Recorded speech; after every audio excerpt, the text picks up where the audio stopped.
नमस्कार दर्शक वृन्द, दिनभरका देश विदेशका प्रमुख खबरहरू समेटिएको नेपाल टाइम्सको टप 50 बुलेटिनमा स्वागत छ। म रश्मिता उदास। सुरु गरौं आजका प्रमुख खबरहरू। युक्रेनमा रहेका नेपालीलाई स्वदेश फर्किन र अत्यावश्यक काम बाहेक युक्रेनको भ्रमण नगर्न परराष्ट्र मन्त्रालयको आग्रह।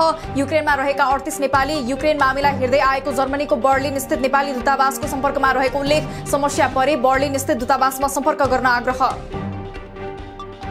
रुसलाई तत्काल युद्ध रोक्न र शान्ति प्रवर्धन गर्न विशेष आग्रहसहित मानव अधिकार तथा शान्ति समाजद्वारा रुसी दूतावास बालवाटार अगाडि प्रदर्शन। समाजका तर्फबाट रुसका राष्ट्रपति भ्लादिमिर पुटिनलाई लेखिएको पत्र नेपाल स्थित रुसी राजदूतावासका अधिकारीलाई हस्तान्तरण।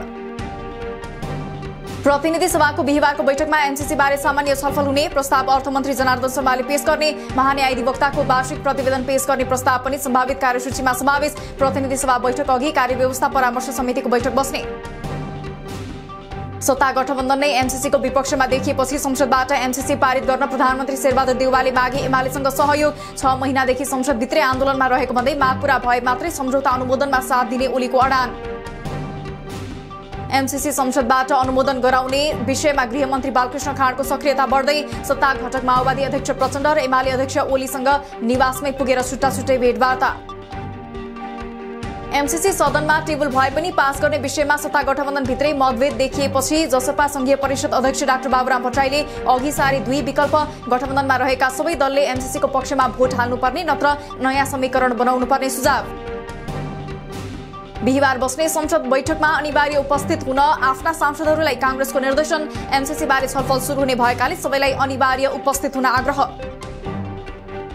गठबन्धन टुटाउने षड्यन्त्र भइरहेको माओवादी अध्यक्ष प्रचण्डको आरोप। परिवर्तनलाई कमजोर पार्ने खतरा बढेको भए पनि प्रतिक्रान्ति नै हुने भइसक्यो भन्ने चाहिँ सत्य नभएको स्पष्टोक्ति। देउवाले अमेरिकाको दबावलाई झेल्न नसकेर एमसीसी संसदमा पेश गरेको नेकपा एसका नेता झलनाथ खनालको दाबी। एमसीसी दस्तावेजमा नेपालले अमेरिकी सुरक्षा अवधारणालाई पालना गर्नुपर्ने र सम्झौता 5 वर्षका लागि भनिए पनि केही धाराहरूमा सदाका लागि रहिरहने उल्लेख गरिएको तर्क। नेकपा एमाले फेरि आउने एमाले अध्यक्ष केपी शर्मा ओलीको भनाई। आफू देश र जनताकै लागि संघर्ष गरिरहेको र जनताकै बलमा एमाले अध्यक्ष र प्रधानमन्त्री समेत भएको भन्दै एमालेमाथि अहिले जालझेल भए पनि जनताले पुनः एमालेलाई नै ल्याउने दाबी। सरकारमा सहभागी दल र नेताहरूले दोहोरो चरित्र देखाउँदा एमसीसी विवादित बन्दै गएको एमाले महासचिव शंकर पोखरेलको भनाई। सरकारले एमसीसी पारित गर्न एमालेसँग सहयोग मागेको भए पनि एमालेले राखेका माग सम्बोधन नहुँदासम्म एमसीसी बारे कुनै धारणा नदिने स्पष्टोक्ति।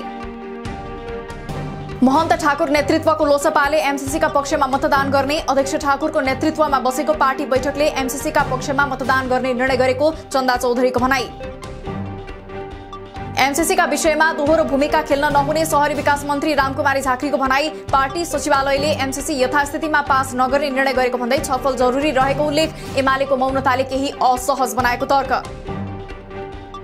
कांग्रेस र एमाले मिल्दा मात्र मुलुकले निकास पाउने भारतका लागि नेपालका पूर्व राजदूत निलाम्बर आचार्यको दाबी। अहिले अदालतदेखि संसदसम्म समस्या रहेको भन्दै कांग्रेस र एमाले सँगसँगै आउनुपर्ने तर्क। अभिनेता पौल शाह विरुद्ध बलात्कारको आरोपमा जाहेरी दर्ता। जिल्ला प्रहरी कार्यालय तनहुँमा शाह विरुद्ध कास्की घर भएकी एक 17 वर्षीय गायिकाद्वारा मुद्दा दर्ता। आफूलाई बिहे गर्छु भनेर शाहले फकाएर बलात्कार गरेको बालिकाको आरोप। हराएका वा नष्ट भएका मतदाता परिचय पत्रका लागि आवश्यक सिफारिस निशुल्क लिन स्थानीय तहलाई निर्वाचन आयोगको आग्रह। मतदाता परिचय पत्र पुनः बनाउनु परेमा वडा कार्यालयको सिफारिस चाहिने। लुम्बिनी प्रदेशकी कृषि तथा भूमि व्यवस्था मन्त्री सुमन शर्मा रायमाझीले गुमाइन् सांसद पद। सर्वोच्चमा विचाराधीन मुद्दाको तारिख गुजारेका कारण रायमाझीलाई पदबाट नहटाउनु भन्ने अन्तरिम आदेश निष्क्रिय भएसँगै पदमुक्त। बढीमा 6 महिनासम्म मात्रै मन्त्री पदमा बहाल हुन पाउने।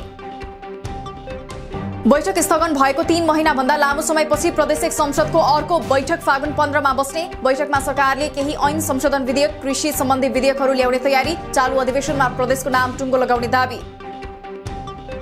बता समूहद्वारा नारायण हिटी संग्रहालयभित्र निर्माण गरेको संरचनाको सुरक्षाका लागि अन्तरिम आदेश दिन अदालतद्वारा अस्वीकार। 14 रोपनी जग्गामा नियम विपरीत क्याफेटेरिया निर्माण गरेको भन्दै सरकारले सम्झौता खारेज गर्दै भत्काइदिएपछि बता समूह अदालतको शरणमा। कुनै पनि विधाको विज्ञ नियुक्त गर्दा कम्तीमा स्नातक उत्तीर्ण र 10 वर्ष सम्बन्धित विषयमा अनुभव भएको व्यक्ति चयन गर्न सर्वोच्चको आदेश। नियुक्ति वा मनोनयन गर्दा स्वेच्छाचारिता अपनाउन नमिल्ने भन्दै उपभोक्ताको हक, हित र अधिकार संरक्षणका लागि पनि आवश्यक रहेको उल्लेख।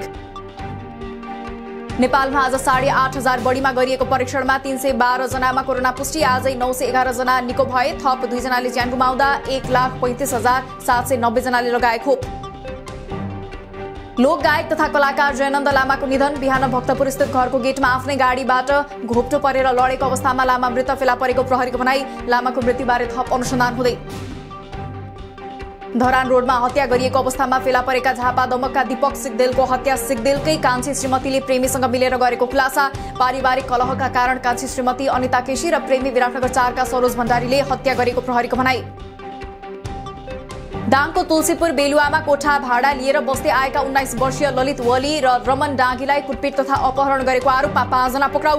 घटनामा संलग्न रहेका भनिएका 1 जना भने फरार। थप अनुसन्धान जारी। बर्दियामा फेरि बाघको आक्रमणबाट एक महिलाको मृत्यु। मंगलबार राति बर्दिया राष्ट्रिय निकुञ्जबाट निस्केको बाघले आक्रमण गर्दा ठाकुर बाबा नगरपालिका 4 सैनावारकी 45 वर्षीय नीलु चौधरीको उपचारको क्रममा ज्यान गयो। बैंकका उच्च तहका कर्मचारीकै प्रत्यक्ष संलग्नतामा सप्तकोशी डेभलपमेन्ट बैंकमा 15 करोड बढी रकम हिनामिना भएको मुद्दा अब अदालत पुग्यो। तत्कालीन सीईओ नवीन सुवेदी सहितका 12 जना विरुद्ध अदालतमा मुद्दा दर्ता। सहकारीको करोडौं रकम ठगी गरेर फरार रहेको आरोपमा सूरज बस्नेत र शिव पाण्डे काठमाडौँबाट पक्राउ। भरोसा नेपाल बहुउद्देश्य सहकारी संस्थाबाट निक्षेपकर्ताहरूको 6 करोड 25 लाख ठगी गरेर सहकारीमा ताला लगाई फरार रहेको आरोप। इलामको फाल्गुनन्द सुखिलुम्बा विमानस्थलको धावन मार्ग सम्पन्न भएपछि तारा एयरद्वारा आजबाट व्यावसायिक उडान सुरु। अब विमानस्थलमा प्रत्येक आइतबार र बिहिबार उडान हुने। निरन्तर उडान भर्न अध्ययन भइरहेको उल्लेख।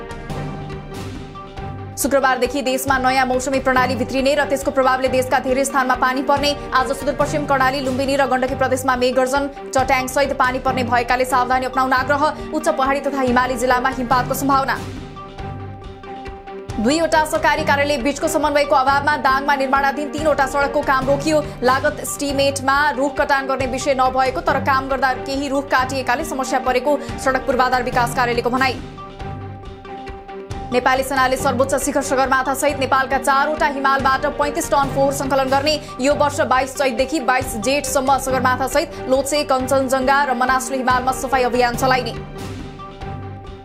सुनसरीका किसानहरू बालुवामा उब्जने खेतीमा आकर्षित। कोशी गाउँपालिकामा सप्तकोशीको बाढीले बालुवामा परिणत गरेको 3300 बिघा बन्जर जमिनलाई गाउँपालिकाले लेभलिङ गर्नेदेखि किसानका लागि राहत प्याकेजका काममा सघाउँदै। जयनगर कुर्था रेल मार्गमा नियमित रेल सेवा सञ्चालनका लागि नेपाल रेलवे कम्पनी लिमिटेड उद्घाटनको पर्खाइमा। नेपालको पछिल्लो राजनीतिक घटनाक्रमका कारण उद्घाटनको मिति तय गर्न ढिलाइ। नेपाल भारत ऊर्जा सहसचिव स्तरीय बैठक आजदेखि काठमाडौँमा बस्यो। नेपालको तर्फबाट सञ्चालक समितिको बैठकको अध्यक्षता ऊर्जा मन्त्रालयका सचिव देवेन्द्र कार्की र सहसचिव स्तरीय संयुक्त कार्यदलको बैठकको अध्यक्षता सहसचिव चिरञ्जीवी चटौतले गर्ने। विदेशी पर्यटकहरू भित्र्याउन पर्यटन क्षेत्र पुनरुत्थान निर्देशक समिति तथा बुद्ध एयर र यति एयरलाइन्स बीच विदेशी पर्यटकलाई नेपाली सरह आन्तरिक हवाई उडानमा भाडा छुट दिने सहमति। कम्तीमा 20% सम्म होटलको कोठा भाडामा पनि अन्तर्राष्ट्रिय पर्यटकलाई छुट दिने निर्णय। गएको माघ महिनामा 20,000 भन्दा धेरैले लिए अनलाइनबाट श्रम स्वीकृति। माघ महिनामा कार्यालयमा उपस्थित नभई 49 देशबाट 20,183 जनाले अनलाइनबाट पुनः श्रम स्वीकृति लिए। अनलाइनबाट सेवा लिनेमा सबैभन्दा धेरै कतारबाट। कोरियामा मौसमी कामदारहरूको माग आएपछि अवसर र चुनौतीबारे श्रम मन्त्री कृष्णकुमार श्रेष्ठ र स्थानीय तहका प्रमुखहरूबीच छलफल। भविष्यमा कुनै समस्या परे कोरिया जिम्मेवार नबन्ने हुनाले उद्धार र सहयोग गर्न असहज हुने भन्दै सरकारी प्रक्रियाबाटै कामदार पठाउनु पर्ने धारणा। अब भिजिट भिजामा युए गएर काम गर्न थालेमा त्यहाँबाट डिपोर्ट पनि हुन सक्ने। वर्क परमिट नलिई काम गरेमा 3 महिनाको जेल सजाय र 10,000 दिरामसम्म जरिवानाका साथै देश निकाला पनि हुन सक्ने भन्दै सचेत रहन दूतावासको आग्रह। साताको चौथो दिन आज बुधबार बजारमा सुनको मूल्य घट्दा चाँदीको भाव भने बढ्यो। छापावाला सुनको मूल्य आज 500 रुपियाँले घटेर 96,500 रुपियाँ कायम हुँदा चाँदी भने 5 रुपियाँले बढेर 1,320 रुपियाँमा कारोबार। शेयर बजार आज बुधबार भने घट्यो। नेप्से आज 15.50 अङ्कले घटेर 2,720.43 बिन्दुमा झर्यो। आजै 3 अर्ब 13 करोड 12 लाख रुपियाँको शेयर किनबेच। ए डिभिजन लिगमा बिहिबारबाट अन्तिम चरणका खेल हुँदै शीर्ष 4 भित्र अटाएका 3 टोलीबीच शीर्ष 2 का लागि रोमाञ्चक होड बन्दै। त्रिभुवन आर्मी र मनाङ मर्स्याङदी बीचको खेलमा जित्ने टोली उपविजेता बन्ने। बराबरी खेले समीकरण अर्कै टोलीको पोल्टामा पर्ने। आईसीसी T20 विश्व वरियतामा नेपाल 2 स्थान तल झर्यो। विश्वकप क्रिकेट ग्लोबल छनौटको सेमिफाइनलमा युएईसँग पराजित भएसँगै नेपाल विश्व वरियतामा 15औं स्थानमा कायम। 5औं संस्करणको Sudurpashchim Khaptad gold cup football प्रतियोगिताको खेल तालिका सार्वजनिक। प्रतियोगिता आउँदो फागुन 19 देखि 28 गतेसम्म हुने। तालिका अनुसार उद्घाटन खेलमा मनाङ मर्स्याङदी र दिल्ली फुटबल क्लब खेल्ने। अमेरिकाले आफूहरूलाई थप हतियार दिने बाचा गरेको युक्रेनको दाबी। तनाव व्यवस्थापनका लागि आफूहरूले अमेरिकी सेना युक्रेनमा परिचालित नहोस् भन्ने चाहेको युक्रेनका विदेश मन्त्री दिमित्रो कुलेबाको भनाई। विद्रोही नियन्त्रित युक्रेनका 2वटा क्षेत्रलाई स्वतन्त्र भएको मान्यता दिँदै शान्ति स्थापनाका लागि सेना परिचालन गरेपछि अमेरिका, युके र अन्य साझेदारले लगाए रुसमाथि प्रतिबन्ध। युरोपेली संघ EUद्वारा ब्याङ्कहरूसहित संस्था र व्यक्ति गरी 27वटा माथि प्रतिबन्ध। वैज्ञानिकहरूका अनुसार महामारीको लकडाउनका कारण वातावरण स्वच्छ हुँदा चीनमा कीर्तिमानी वर्षा। लकडाउनले गर्दा हरित गृह ग्यास तथा अन्य प्रदूषकहरूको उत्सर्जनमा तीव्र गिरावट आउनु नै सन् 2020 मा चीनमा भएको अधिक वर्षाको प्रमुख कारण रहेको ठहर। बेलायतमा आगामी बिहीबार अर्थात् फेब्रुअरी 24 तारिखदेखि कोभिड सम्बन्धी सबै प्रतिबन्ध हट्ने। प्रतिबन्ध हटेपछि कोरोना संक्रमित भए पनि आइसोलेसनमा बस्नुपर्ने अनिवार्य नियम नरहने। निःशुल्क परीक्षणको व्यवस्था पनि हटाइने घोषणासँगै हाल लागू गरिएको भ्याक्सिन पासपोर्ट खारिज। विश्वभरि प्रयोग हुँदै आएको प्लास्टिक मध्ये झण्डै 9% मात्रै पुनः प्रयोग हुँदै परिणाम सन् 2000 को भन्दा झण्डै दोब्बर भएको पनि उल्लेख। विश्वभरि प्लास्टिकको प्रयोग सन् 2020 मा भने अघिल्लो वर्षको तुलनामा 2.2% घट्यो। अफ्रिकी देश बुर्किना फासोको एउटा सुन खानीमा विस्फोट हुँदा 60 जनाको मृत्यु, कैयौं घाइते। खानी आसपासको बजारमा डाइनामाइट भण्डार गरेर राखिएको ठाउँमा आगलागी हुँदा जनधनको ठूलो क्षति। र भारतका प्रधानमन्त्री नरेन्द्र मोदीद्वारा केन्द्रीय बजेटको घोषणा। बजेटले ग्रामीण विकास क्षेत्रमा सकारात्मक प्रभाव पार्ने दावी। रूपान्तरण र फाइदा उठाउँदै राष्ट्रिय शिक्षा नीतिका विषयमा जानकारी दिँदै बालबालिकालाई स्थानीय सिपसँग परिचित गराउनु पर्ने पनि तर्क। दिनभरका देश विदेशका प्रमुख खबरहरू समेटिएको नेपाल टाइम्सको टप 50 बुलेटिन अहिलेलाई सकियो। हामी भोलि फेरि टप 50 समाचारका साथ उपस्थित हुने नै छौं। नेपाल टाइम्सको YouTube च्यानल सब्स्क्राइब गरिदिनु भएकोमा र फेसबुक पेज लाइक गरिदिनु भएकोमा धन्यवाद। ताजा खबरहरू नेपाल टाइम्सको अनलाइन पोर्टल www.nepaltimes.net मा पनि गएर हेर्न सक्नुहुनेछ। नेपाल टाइम्स हेर्दै गर्नुहोला। नमस्कार।